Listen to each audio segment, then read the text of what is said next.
ginawa ni Kuya Janly.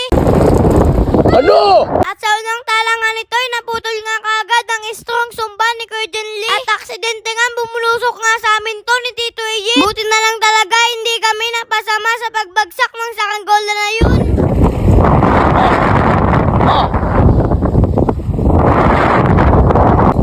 Nagilid. At sa pangalawang tala nga, lumipad nga ang saranggolang layangan ni Kuya Janly. Kaso nga siguro sa sobrang bigat ng sumba nito, ay tumagilid na nga ang lipad ng saranggolang layangan na to. Kaya napagdesisyonan nga ni Kuya Janly na ibaba nga muna ang saranggola na to. At sa part nga na to, babalibakin na nga namin ang saranggolang ginawa ko na di bandera.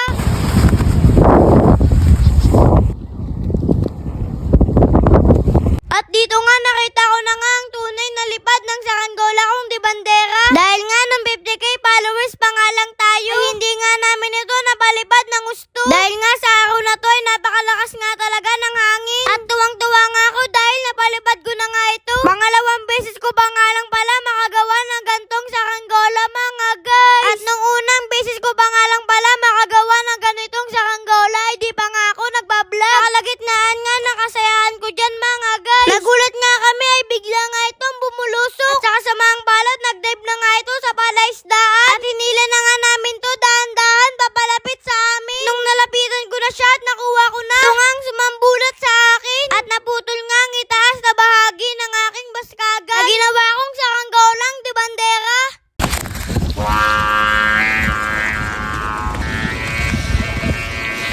At ito na nga muli ang unang lipad ng saranggolang di palayok na ginawa ni Papa. At sa oras nga na to ay napakaganit nga talaga ng saranggola na yan at bigla nga itong bumulusok.